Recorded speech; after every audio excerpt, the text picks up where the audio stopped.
जो जादू टोना कर रहे हैं वो दो दुनिया जी रहे हैं, उनकी एक दुनिया है। जब आप रात को सोओगे ना, और रात को उठ के जादू टोना कर रहे हैं, अपने भूत उत खिला रहे हैं। जो दुनिया में अंधकार फैलाना चाहते हैं, दुनिया को मारना चाहते हैं, दुनिया में कुछ गलत करना चाहते हैं, उनके पास दो दुनिया है। तो जो दुनिया में अच्छे काम करना चाहते हैं उनके पास भी क्यों ना हो। समझ रहे हैं कि नहीं? यीशु मसीह ने मुझे कहा अगर तेरे पास दो दुनिया नहीं रहेंगे, एक दुनिया ये है मैं ऐसे खड़ा हूं, हाँ कल बाल कटाए मैंने, थोड़ा नया नया दिख रहा होगा, छोटा थोड़े से कटाए हैं, ये अलग दुनिया है। अभी आप जो मुझे देख रहे हैं ये देख रहे हैं, लेकिन ये मेरी बाहरी दुनिया है। इस दुनिया में हम बराबर दिखेंगे, लेकिन एक अलग दुनिया है। उस दुनिया में रह के दुनिया में अच्छे काम या बुरे काम करते हैं लोग। सुन रहे हैं कि नहीं? सब बोले हालेलुया। परमेश्वर के पास आप जाएं, वो अलग दुनिया आपके लिए बना के रखा है उसने, आत्मा वाली दुनिया, प्रार्थना वाली दुनिया, प्रेम वाली दुनिया। जब वहां पर जाएंगे प्रेम से भरेगा परमेश्वर आपको, आपके जीवन को बदलेगा। अगर ये दुनिया में आप प्रवेश ना कर पाए तो एक दिन लड़ाई हार जाएंगे आप जांच के टाइम में। जितने लोग प्रार्थना नहीं करते वो नहीं जाएंगे वहां पर। आज मैं एक भी लड़ाई नहीं हारता, कोई भी मेरे खिलाफ खड़े हो मैं उसे चैलेंज करता हूं, बोलता हूं भाई कर ले जो हो पाए तुझसे। मैं नहीं मजाक कर रहा हूं, क्योंकि मुझे पता है मैं वहां पर रहता हूं। यीशु मसीह इंतजार करेंगे आपको वहां पर, अगर उस दुनिया में आप चले जाए। समझ रहे कि नहीं? मुझे पता है आज परमेश्वर ने कुछ कठिन प्रचार करने के लिए मुझे भेजा है। कितने लोग यहाँ पर जो सुन रहे हैं ये नहीं समझ पा रहे होंगे मैं क्या बोल रहा हूँ, लेकिन एक दुनिया है जहां पर परमेश्वर आपको चाहता है। वहां पर कैसे प्रवेश करेंगे? उस दुनिया के द्वार दरवाजे कैसे खुलेंगे? जब आप प्रार्थना करते हुए जाएंगे, जब भजन गाएंगे, वहां पर आप हो और परमेश्वर है और कोई भी नहीं। समझ रहे कि नहीं? उस दुनिया में आप जाएं प्रार्थना करते हुए, आराधना करते हुए। उस दुनिया में ना, आत्मा की दुनिया में मुझे इज्जत होती है, सम्मान करते हैं लोग, स्वर्गदूत भी दुष्ट आत्मा भी। देखो दुष्ट आत्माएं आत्मा की दुनिया के हैं, जादू टोना भूत प्रेत ना वो आत्मा वाली दुनिया है। मैं भी आत्मा वाली दुनिया में जाता हूं, मेरे यीशु मसीह के पास बैठता हूं, क्योंकि यीशु मसीह स्वर्ग का राजा है, दुष्ट आत्मा नरक का राजा है। तो वो आत्मा की दुनिया के लोग हैं। ऐसे मैं स्वर्ग से सामर्थ पाके दुनिया में काम करता हूं, जादू टोना करने वाले लोग नरक से सामर्थ पाके दुनिया में काम करते हैं। लेकिन जब मैं खड़ा हो जाऊं ना, आत्मा में वो देख जाते हैं कि भाई इसे इज्जत करना चाहिए। अगर मैं बोलूंगा दुष्ट आत्मा निकल, तो निकलते हैं। क्यों? वो मन में इज्जत भी करते हैं कि ये आत्मा की दुनिया की इंसान है, ये आत्मा में बैठता है वहां पर। ये जो नियम है ना, दुष्ट आत्मा भी मानते हैं इस नियम को। समझ रहे कि नहीं? जैसे शरीर में नियम होता है, लोग खाते हैं, अच्छे अच्छे खाना खाते हैं तो शक्तिशाली हो जाते हैं, और उनका नियम ये होता है कि वो शक्तिशाली हो गए तो अच्छे काम करेंगे, ताकतवर काम करेंगे, लड़ाई लड़ेंगे तो जीत भी जाएंगे।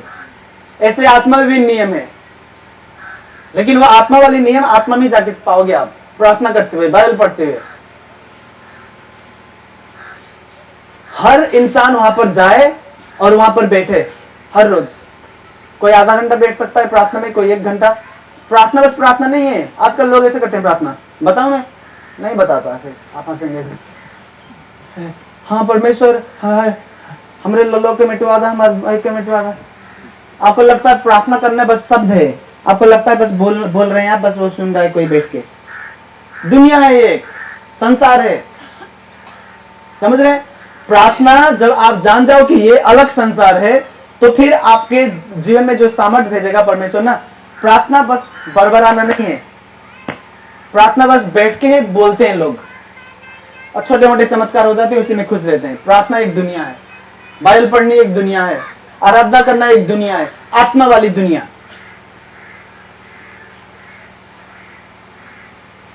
यीशु मसीह के चेले जहां पर भी जाते थे, बच्चे में लिखा परमेश्वर उनके साथ जाता था। परमेश्वर उनके साथ जाता था मतलब आत्मा वाली दुनिया भी परमेश्वर का ना उनके साथ जाता। आज मैं यहां पर आया हूं तो परमेश्वर के राज्य मेरे साथ यहां पर आया है, वो आत्मा वाली दुनिया जहां पर मैं बैठता हूं। और वो दुनिया लड़ाई लड़ेगी जब मैं प्रार्थना करूंगा ये नरक की शक्ति के खिलाफ। फिर आप चमत्कार पाते हो। ऐसे ही परमेश्वर चाहता है कि हर एक इंसान जाए उस दुनिया में और बैठे। समझ रहे हैं कि नहीं? जितने लोग बाइबल नहीं पढ़ते, प्रार्थना नहीं करते, अभी तो मैं उस दुनिया से सामर्थ्य लेके आता हूँ, प्रार्थना करता हूँ और स्वर्ग का संसार आपके लिए काम करता है, चमत्कार करता है, नरक के खिलाफ लड़ता है, तो आप चमत्कार पा रहे हो। मेरे प्रार्थना के द्वारा जो चमत्कार आपको मिले और जो चिन्ह चमत्कार आप देख रहे हो, उसी पर आप आस लगा के उसी पर अपना जीवन बनाओगे ना, उसी के ऊपर अपना घर बनाओगे ना, एक दिन टाइम आएगा परमेश्वर बोलेगा नहीं कर रहा मैं चमत्कार। मैंने अभी आपको बताया कि मैं बीमार था, परमेश्वर आते थे बात करने, मैं लिखता था, खुश होता था कि भाई उन्होंने कहा है कि तुझे ठीक करूंगा, तुझे ठीक करने के बाद तुझे इस्तेमाल करके और रोगियों को भी ठीक करूंगा, बड़े बड़े चमत्कार करूंगा। इंतजार करता रह गया मैं कितने टाइम तक। बाद में मुझे पता चला कि ये ऐसा संसार होता है, आत्मा वाली संसार, जहां पर परमेश्वर चाहता कि तू बस आते रहे, मैं नहीं कुछ कर रहा, मैं शांत बैठा हूं।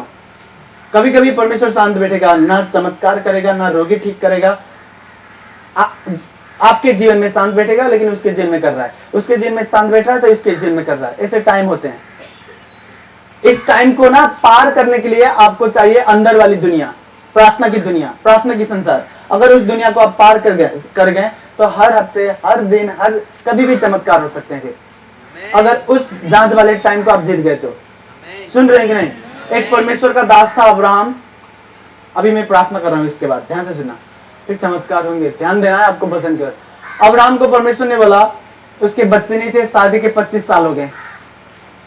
नहीं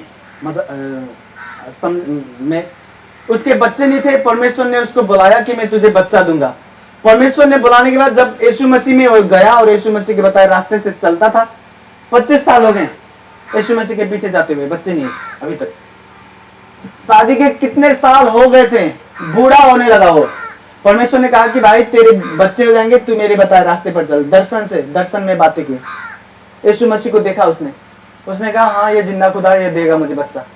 मूर्ति पूजा करता था, मूर्ति पूजा नहीं, मूर्ति भी बनाते थे उसके घर के लोग, व्यापार करते थे, पूरे मोहल्ले में मूर्ति बेचते थे वो। अब्राहम उसके पिता अच्छे मूर्ति बनाते थे, कलाकारी थे वो, मूर्ति बना के मूर्ति बेचते थे। परमेश्वर ने कहा मैं तुझे संतान दूंगा, मैं यीशु मसीह हूँ, स्वर्ग का परमेश्वर, मेरे बताए रास्ते पे चल। उसने सब अपने व्यापार बंद कर दिए, यीशु मसीह के बताए रास्ते पे चलता रहा। 25 साल तक चला, बच्चे नहीं मिले। परमेश्वर ने कहा ये मेरा शांत समय था तेरे लिए, मैं जांचना चाहता था कि तू कितना वफादार है। उसके बाद बच्चा देता है परमेश्वर। मैं नहीं कह रहा परमेश्वर 25 साल तक शांत रहेगा आपके लिए, नहीं, 25 दिन तक रह सकता है, 25 हफ्ते तक। अब्राहम था, वो बहुत महान था, इसीलिए वो जितना भी परमेश्वर उसे शांत रहे वो टिक सकता था। हर इंसान ऐसा नहीं होता, लेकिन ये टाइम आएगा, किसी को ज्यादा तो किसी को कम, परमेश्वर इंतजार कराएंगे आपको। वो बोलेंगे कि मैं ये कर रहा हूं तेरे लिए, लेकिन इंतजार कराएंगे। वो बोलेंगे कि मैं बंद रास्ते खोल रहा हूं, तू जाएगा उस देश में, तेरे बच्चे होंगे, तू चलेगा, तेरे कान खुल जाएंगे। कुछ भी चमत्कार परमेश्वर आपसे बातें कर रहा है, उसने जो भी बताया दिखाया, आप इंतजार करते रहेंगे, वो पूरे नहीं करेगा कुछ टाइम तक। उस वक्त कौन टिकाएगा आपको? जो चमत्कार आप दिख रहे हैं वो चमत्कार नहीं टिकाएंगे आपको। आप जो प्रार्थना करते हैं, रोज यीशु मसीह को प्रेम करते हैं, उस अलग दुनिया में बैठते हैं, वो आपको टिकाएगा। और अगर वहां पर टिक गए तो आप राज करेंगे।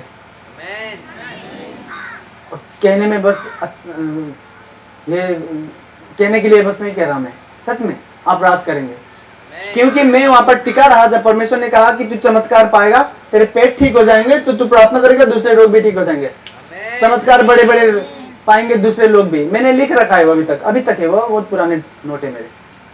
मैं इंतजार करता रहा कि परमेश्वर ने मुझे कहा है कि मुझे ठीक करेगा, लेकिन शांत बैठा हो। वचन उसके आ गए। परमेश्वर कभी कभी आपके जेल में आएगा, बातें करेगा, लेकिन काम नहीं करेगा।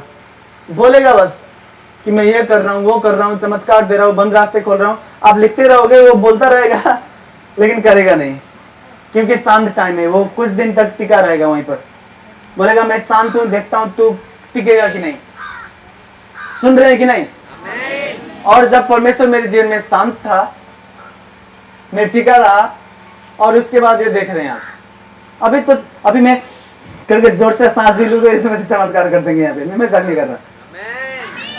मैं इसे शौक तो नहीं करना चाहता, लेकिन ऐसे जोर से सांस भी लूंगा तो चमत्कार हो जाएंगे। उस दुनिया में मैं टिका रहा, इसीलिए अगर वहां पर नहीं टिकता तो मेरे भी चमत्कार नहीं होते, मेरे खुद के पेट नहीं ठीक होते। समझ रहे हैं कि नहीं? अभी मैं प्रार्थना करूंगा, चमत्कार होंगे। समझ रहे हैं? हर एक इंसान के लिए वो टाइम आता है जब शांत रहता है, वो कुछ हफ्ते तक, कुछ महीने तक, कुछ साल तक शांत रहेगा। आपको पता है परमेश्वर जिंदा खुदा है, वो मुझे बच्चे देगा, वो मुझे चमत्कार देगा, आपके मन में भी बात करेगा, वो दूसरे लोगों के द्वारा भी बात करेगा, आपके सामने दूसरे लोगों को चमत्कार देगा, लेकिन आपको शांत रहेगा आपके जीवन में, बोलेगा तेरे लिए नहीं कर रहा अभी। और उस वक्त जब वो शांत रहेगा, उस वक्त आप टिके रहे, तो उसके बाद इतने स्पीड में काम करेगा ना वो। सुन रहे हैं कि नहीं? सब बोले हालेलुया। अगर परमेश्वर शांत है ना, तो वो आपको बड़े चमत्कार देने के लिए शांत बैठा है।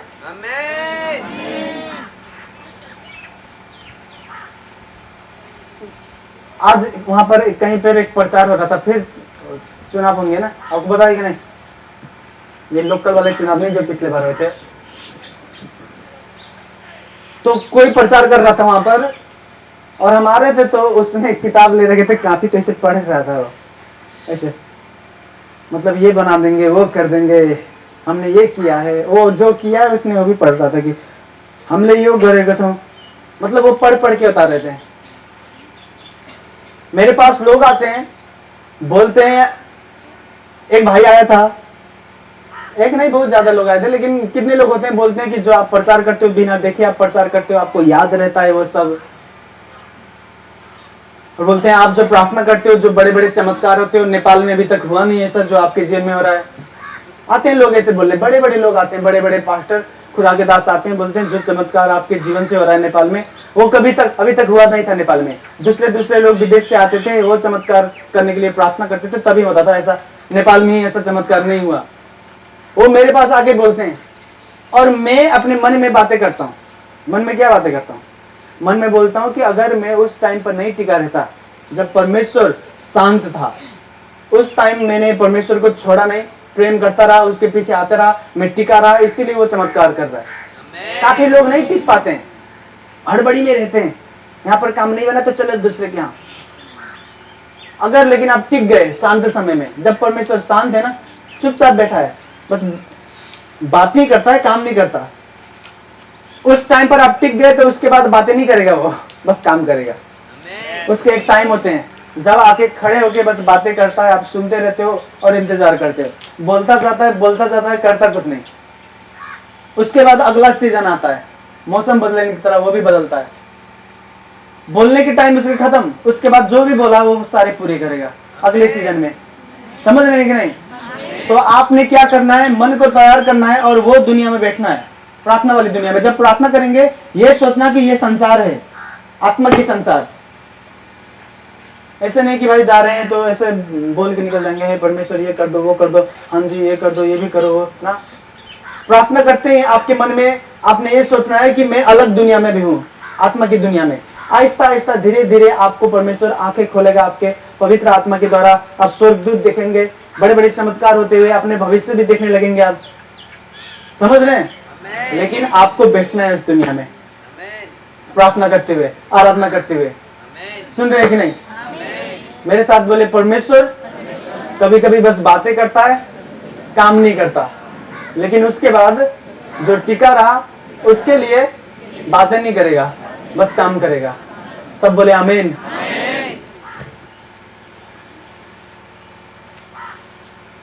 जो जितने टाइम तक मेरे लिए परमेश्वर शांत था, जितने साल, जितने महीने ना, उस टाइम पे मैंने इतना वचन सीखा पवित्र आत्मा के द्वारा, दर्शन के द्वारा, वो मैं अपने पूरे जीवन भर प्रचार कर सकता हूं, तब भी खत्म नहीं होंगे वो। उस टाइम पर जहां पर परमेश्वर शांत था मेरे लिए, उस वक्त परमेश्वर ने मुझे इतनी सामर्थ्य दी, मैं कहीं पर भी जाऊं सारी दुनिया में, जहां पर भी जाऊंगा वो चमत्कार करेगा। समझ रहे? कल रात को जब मैं सो के उठा तो मैंने देखा बीमार लोग अमेरिका में, और मैं दर्शन में था अमेरिका में। मैं कहा वहां पर जब मैं गया मेरी आत्मा खुल गए थे, तो मैंने कहा इतने अमेरिका में इतने बीमार लोग बैठे हैं, और मेरे मन दया से भर गए थे इनके लिए प्रार्थना करने के लिए। तो परमेश्वर मुझे बता रहा है कि तुझे मैं ना टाइम आएगा पूरे दुनिया में ले जाऊंगा प्रार्थना करने के लिए। कल रात के सपने दर्शन बता रहा हूं आपको। ये परमेश्वर शांत है और आप टिक गए तो वह आपके जीवन का हाईलाइट होगा। हाईलाइट समझते हैं?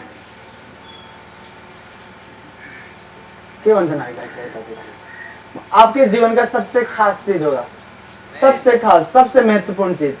जब परमेश्वर शांत है और आप टिके रहे, उनको छोड़ोगे नहीं, फिर भी प्रार्थना कर रहे हो, बाइबल पढ़ रहे हो, आराधना कर रहे हो, अगर परमेश्वर शांत है उस वक्त आप टिके रहे, वो आपका हाईलाइट होगा। दुख नहीं दूर हो रहे हैं, फिर भी यीशु मसीह को आप प्रेम करते हुए आ रहे हो, दुख दूर कर देगा, लेकिन वो ना याद करेगा हमेशा के लिए। एक दिन एक खुदा के दास थे, प्रार्थना कर रहे थे, वो डीजेस दिनाकरन है, वो ना उनकी तरह परमेश्वर का दास बहुत कम है। मुझे नहीं पता कोई होगा कि नहीं होगा उनकी तरह। आजकल के लोग नहीं हो पाएंगे उनकी तरह, बहुत कम होंगे। वो जब प्रार्थना करते थे तो यीशु मसीह से चलते हुए आते थे, मुस्कुराते हुए, हर रोज। और यीशु मसीह बातें करते थे। तो वो प्रार्थना कर रहे थे अमेरिका के लिए। उस वक्त अमेरिका संकट में था, बुरे हालात चल रहे थे, दुश्मन तो काफी है अमेरिका के, अभी भी है। तो उन्होंने प्रार्थना की, ठीक है, प्रार्थना किया उन्होंने। फिर कहा यीशु मसीह को, परमेश्वर बताएं मुझे अमेरिका के लिए आप क्या चाहते हैं, अमेरिका को क्या करेंगे, क्या होगा, क्या होने देंगे, क्या होने नहीं देंगे। यीशु मसीह उनके पास बैठ गए और मुस्कुराते हुए बोले, यीशु मसीह ने कहा, उन्हें नहीं पता था ये घटना। उन्होंने कहा जब अमेरिका में लोग गए, देखो लोग कहते हैं कि ये विदेशी धर्म है, अमेरिका से आया है। अमेरिका से आया नहीं है, ये इजराइल से शुरू हुआ था। इजराइल के लोग यीशु मसीह के चेले जैसे इंडिया में गए प्रचार करने, ऐसे अमेरिका में भी गए। समझ रहे हैं? यीशु मसीह के चेले जब वहां गए ना अमेरिका में प्रचार करने, वहां पर जब प्रचार हो रहा था तो जितनों यीशु मसीह को विश्वास किया, यीशु मसीह को विश्वास करते ही वहां पर यीशु मसीह को नहीं मानने वाले लोग, उनको जितने लोग यीशु मसीह को मानते थे उन सबको मार दिया। यीशु मसीह ने कहा उनको, यीशु मसीह ने अपने डीजेस दिनाकरन को कहा, अपने चेले को जो इंडिया के थे, अभी वो है नहीं, स्वर्ग में है। उन्होंने कहा कि जो लोग वहां पर मुझे शुरू में मान रहे थे ना अमेरिका में, उनको कहा गया था कि तुम यीशु मसीह को छोड़ दो नहीं तो मार देंगे। उन्होंने कहा हमें मार दो, हम नहीं छोड़ेंगे यीशु मसीह को। और उन सबको बहुत बेरहमी से मारा गया अमेरिका में। और यीशु मसीह ने कहा अमेरिका के लिए मैं हमेशा भलाई चाहूंगा, उसके लिए हमेशा भला करूंगा, उसको मौके देता रहूंगा पश्चाताप करने को।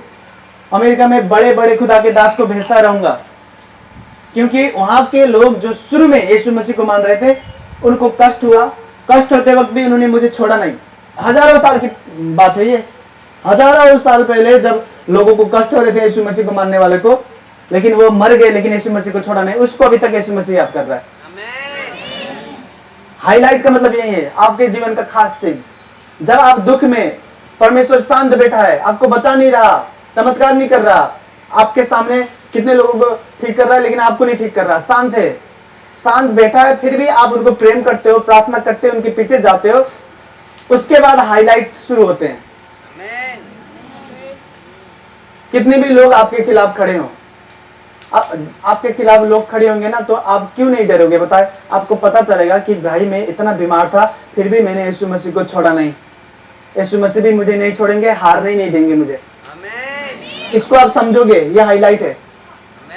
कितने भी दुख, दर्द, बीमारी, विरोध, कितने भी रुकावट आपके रास्ते पे आए, उस दिन आपको परमेश्वर अपने आत्मा के द्वारा याद दिलाएगा उस हाईलाइट को और बोलेगा कि देख वहां पर तू कष्ट में था, दुख में था, कितने लोगों ने यीशु मसीह को छोड़ दिया लेकिन तूने छोड़ा नहीं, अभी भी प्रार्थना करता था, आराधना करता था। उसको याद करते हुए परमेश्वर आपको हर लड़ाई जिताएगा, हर जंग आप जीतेंगे।